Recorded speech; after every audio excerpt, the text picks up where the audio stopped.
Welcome to the First Unitarian Universalist Church of Rochester. For more than 150 years, ours has been a congregation of open minds and loving hearts, celebrating many sources of wisdom and many spiritual paths. Your faith, your doubts, your questions, your hopes for our world, and your story are welcome here. And we are glad that things are starting to shift a little bit in our shared spaces and our ways of gathering in these coming weeks. So this week, our church has been filled with the sounds of children for Chalice Camp, mostly outdoors, occasionally inside because of weather or whatever else. And you'll be seeing some of them in some upcoming services as well in the coming weeks. Next week is our last pre-recorded service with different segments. And August 1st, Sunday, August 1st, we will return to live streaming services here from the sanctuary. So Sunday morning at 9 a.m. on our YouTube page. More details will be shared soon about that. And then save the date for Sunday, August 15th. We will start to have both the live stream and in-person attendance allowed as well. So there'll be details about how to register. There'll be limited capacity here in the sanctuary, but also opportunities for children's activities, nursery care, and more.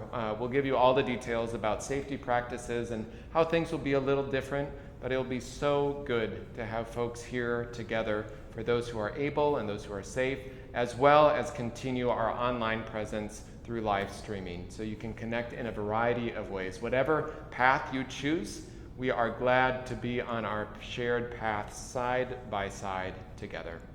A special thank you today to the Reverend Kelli Clement from the First Unitarian Society of Minneapolis for a wonderful reflection and sermon on the summer topic of play. Thank you, Kelli. Kelli has also served with the Minnesota UU Social Justice Alliance in the past, as well as the Minnesota Religious Coalition for Reproductive Choice.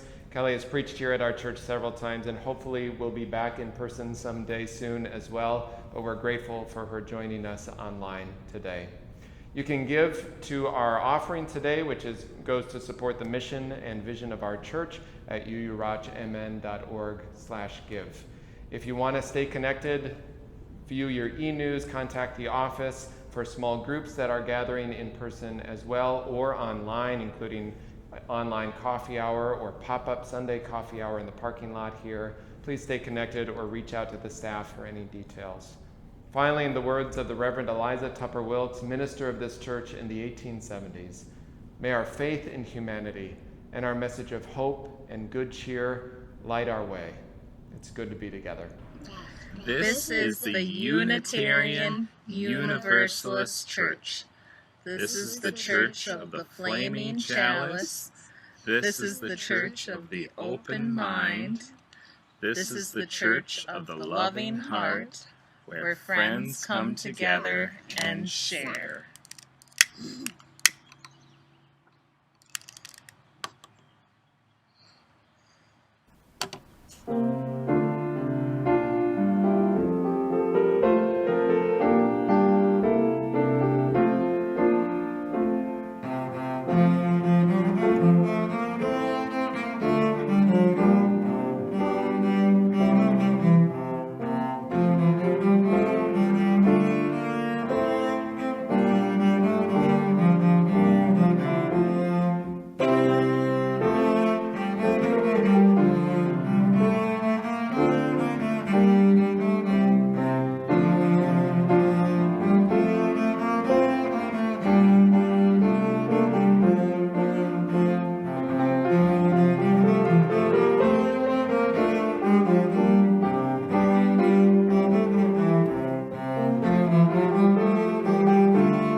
Good morning.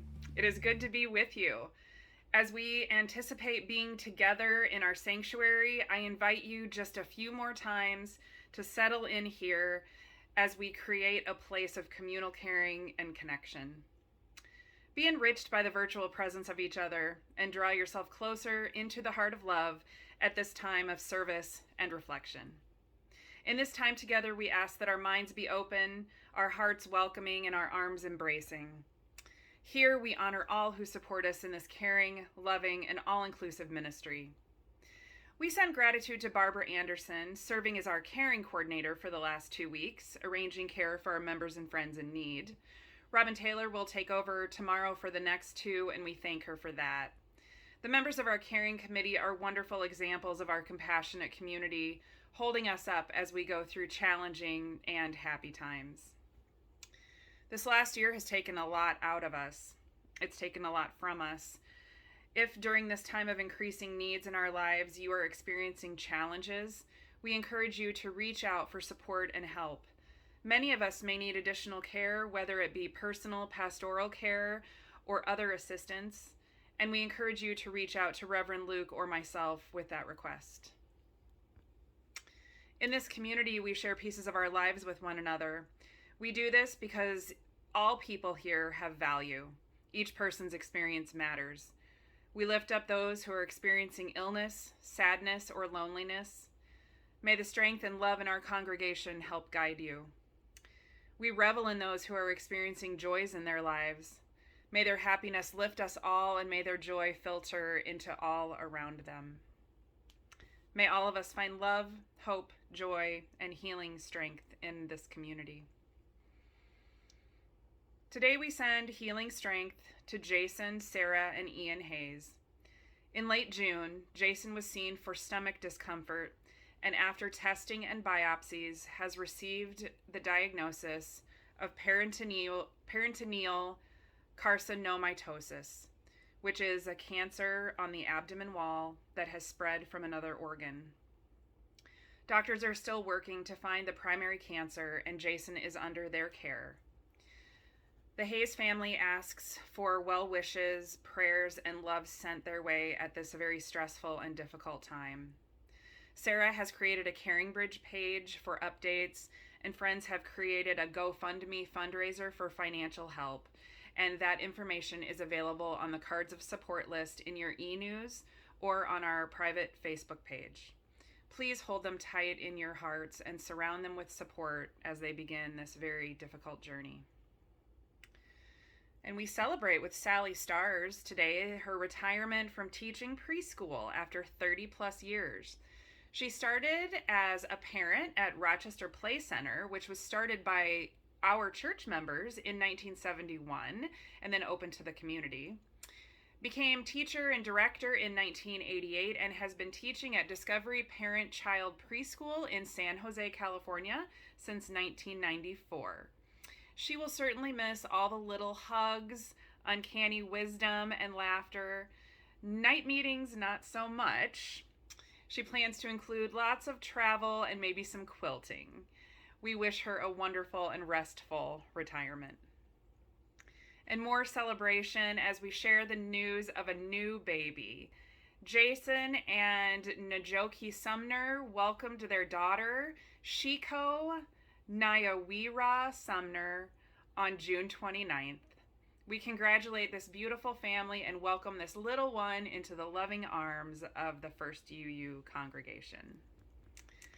As we sneak around the corner into our new normal and ease into the future, which will be a new world, we ask for hope and patience, understanding and acceptance, and a renewed commitment of service to those in our lives, church, and community. As we begin the planning of regathering, we do so carefully and intentionally and with joy. May the faith and the spirit of life, love for the community of earth, and love for the light in each other be ours now and in all the days to come. I invite you to take a deep breath. Find your breath, find your center wherever you are this day. I invite you to feel below you the earth and its ancient turning, And above you the sky, and beyond that the stars shining with their ancient light, holding you in this moment between you who are made of earth and stars, sacred dust. Know that here in this community you are named, you are known as beloved, as sacred, as welcome. I invite you into this time of meditation, this time of prayer, wherever you are in this noisy world, surrounded by silence, surrounded by city sounds, surrounded by family or loved ones, hopefully, to hold this time of silence together.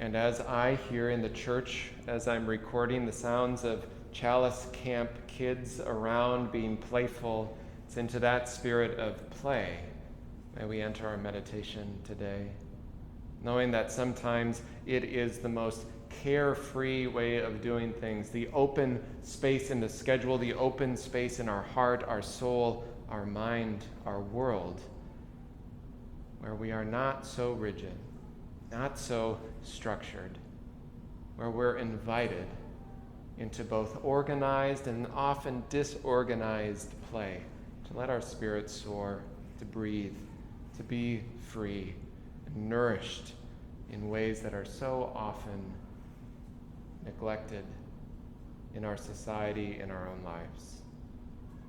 May we find those spaces to play, to let go of all the obligations, all the encumbering pressure of the world, and there is plenty of it, and it waits for us when we return to it, to create some space and clearing.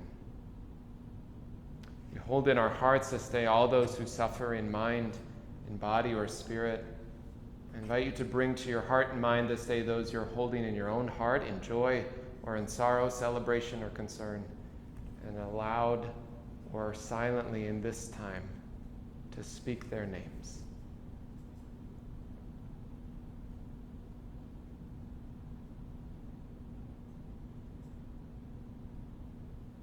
For all those names spoken and unspoken, may we all be held in love. These words of meditation come from the Reverend Scott Taylor, who writes, "We are all playing it up, playing it down, trying to play fair, playing for keeps, playing favorites, playing it safe, sometimes too safe. They play hardball, they're playing house, they're playing it by ear, or at least playing and trying to play it by ear. They're tired of playing second fiddle, or they're tired of playing it right into their hands. Please, God," they write, "can't we all just throw out the playbook and start again? Sometimes we're just played out. It's not always bad to play possum, is it? And what about playing with fire even? Let's hope so. Don't you want to feel again that burning within, to let it loose, to play? In this moment, may it begin. May you find space in this world that continues to be uncertain and changing landscapes constantly. May you create and find space that can hold you and let you free. Amen.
was just a little kid, my parents put me in dance class because I was pigeon-toed. The pediatrician suggested that ballet class might help me turn my feet out. And it may have done that, but what really happened was that I learned to love performing. Ballet was never my strong suit, but I loved learning dance routines set to music and performing in front of people. My brother was the visual artist, and he had a real aptitude for drawing, and he cultivated that with school classes and maybe a few private lessons while I was off in dance class. I don't remember at the time feeling like I was left out of drawing. For me, it was just a division of interest. He was interested in and good at that. I was interested in and good at this.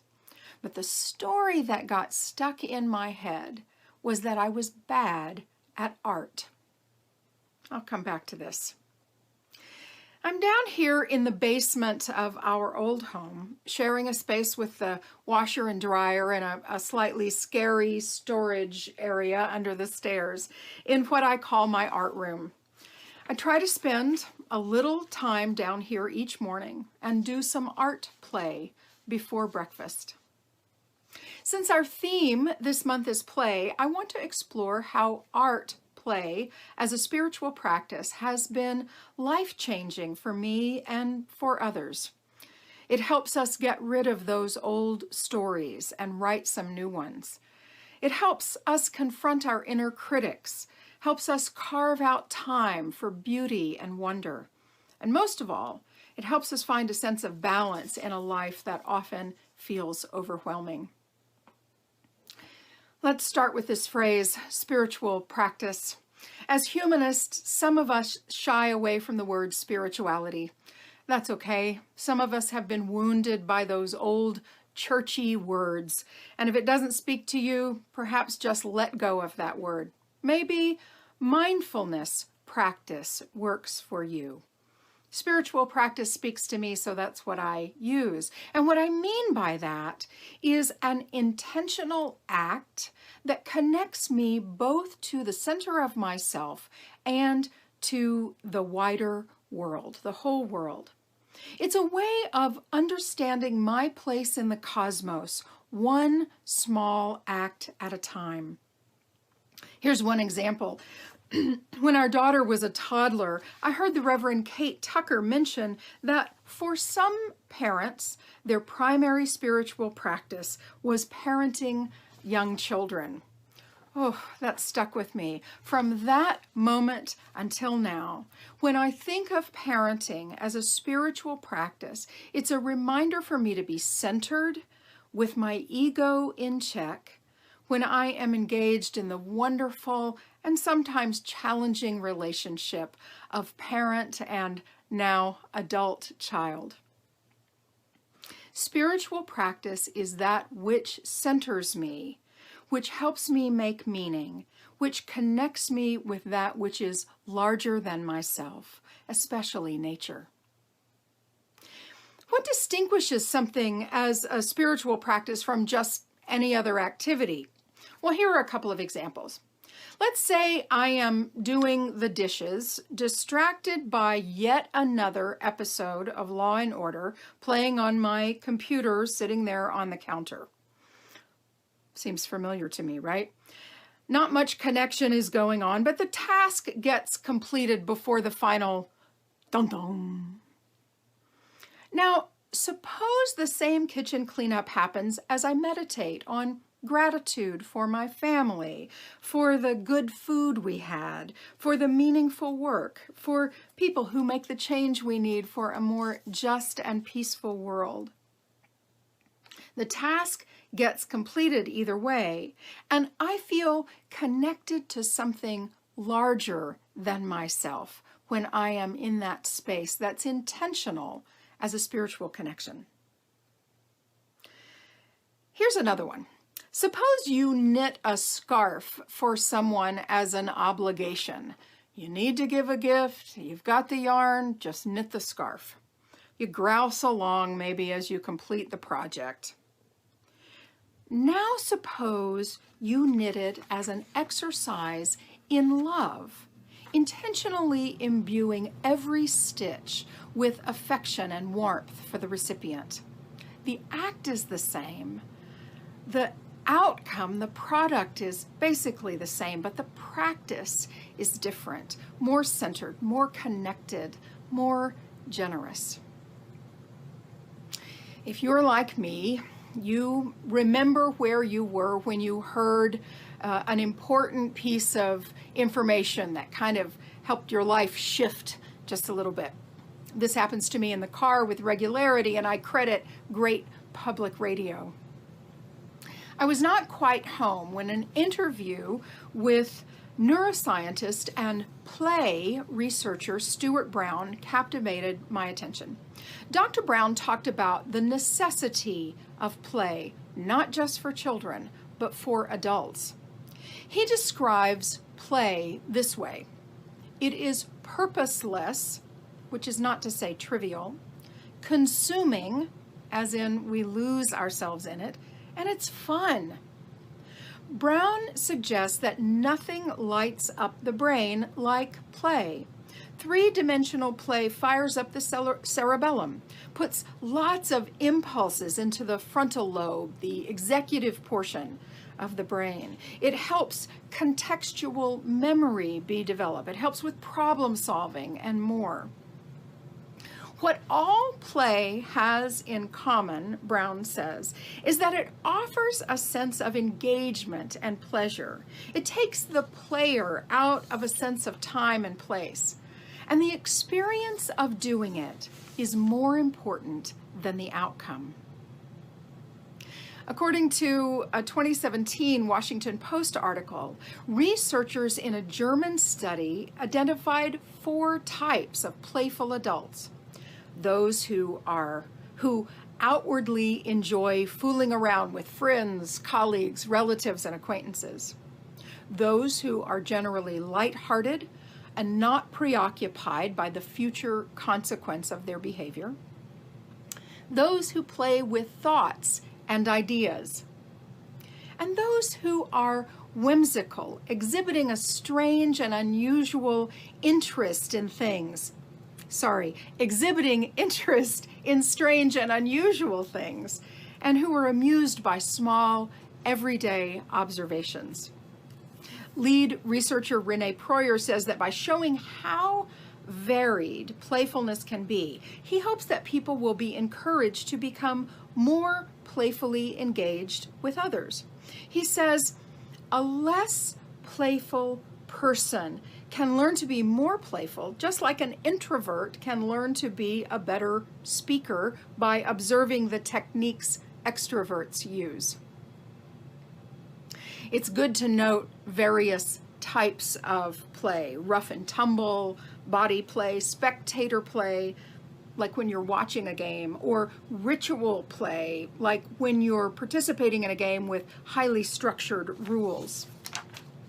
Imaginative play, object play, social play. Certainly there's some overlap in these, and any one of them can be adapted for spiritual or mindfulness practice. Sometime in 2016, you remember 2016, don't you?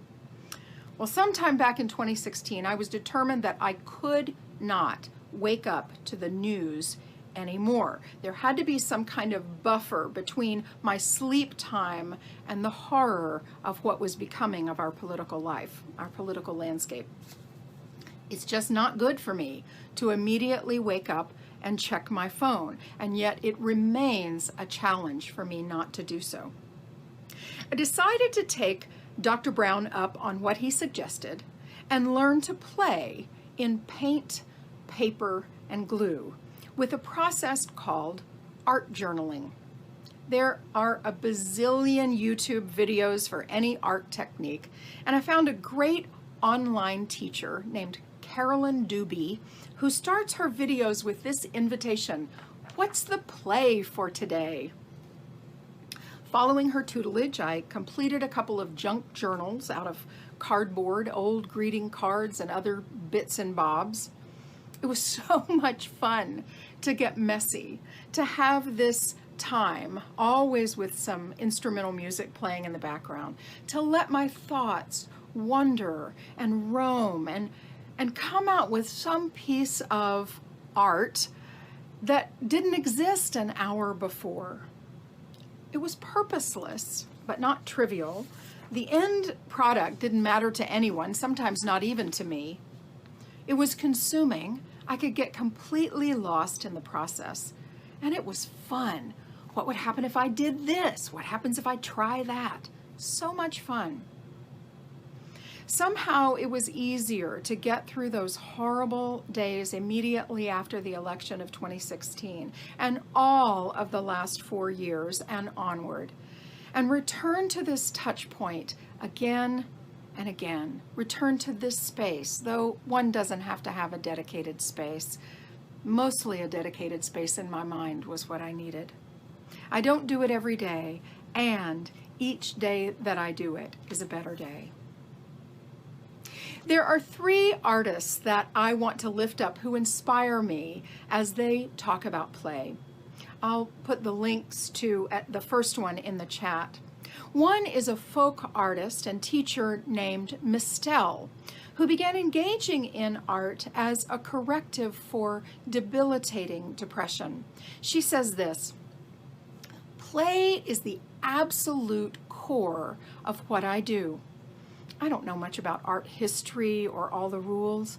What I am passionate about is using my own life, my own history of images, using my creative eye and just trying things, exploring in order to express myself and encourage other people. Exploration, play, it totally excites me. It also keeps perfectionism at bay. It keeps my need to control at bay.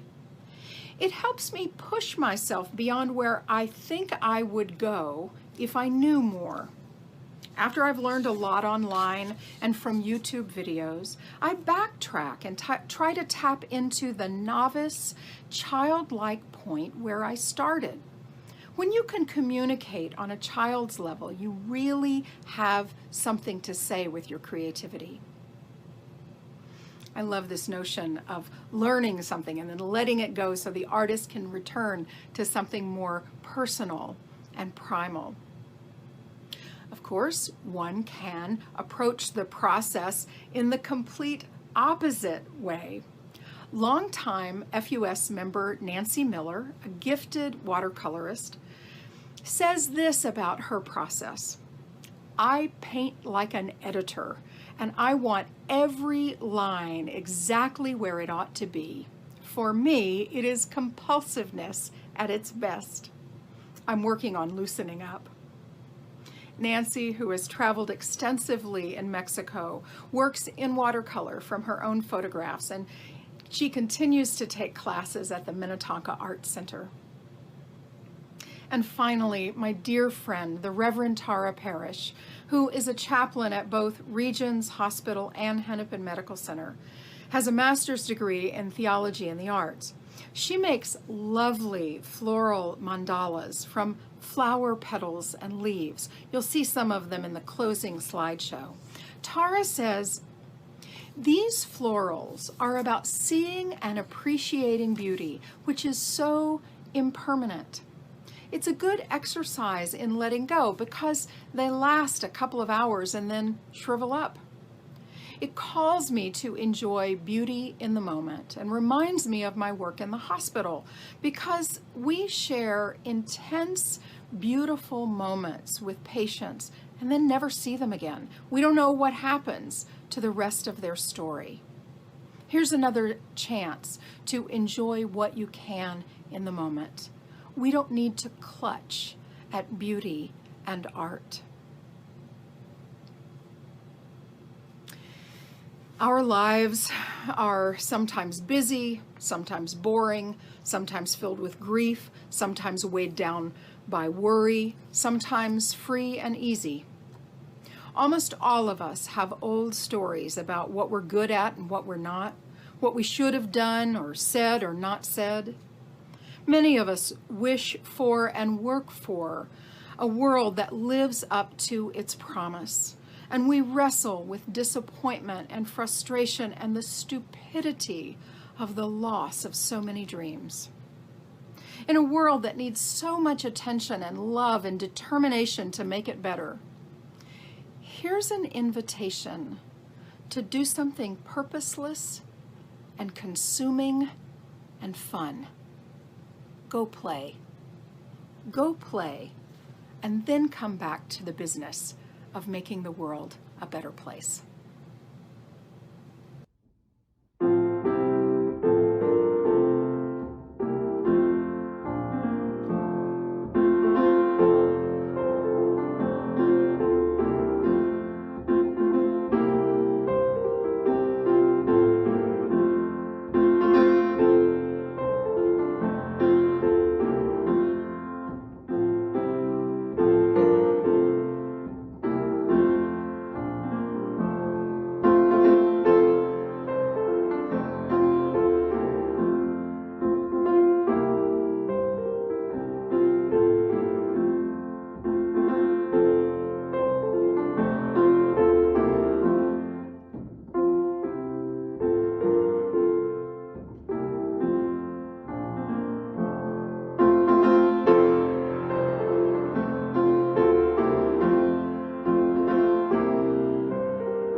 If anything, in the worship services outdoors with the Chalice Camp kids this week, if anything I've learned from that can be carried forth, is that sometimes being together in humanity is messy, and in that messiness and playfulness, it's beautiful.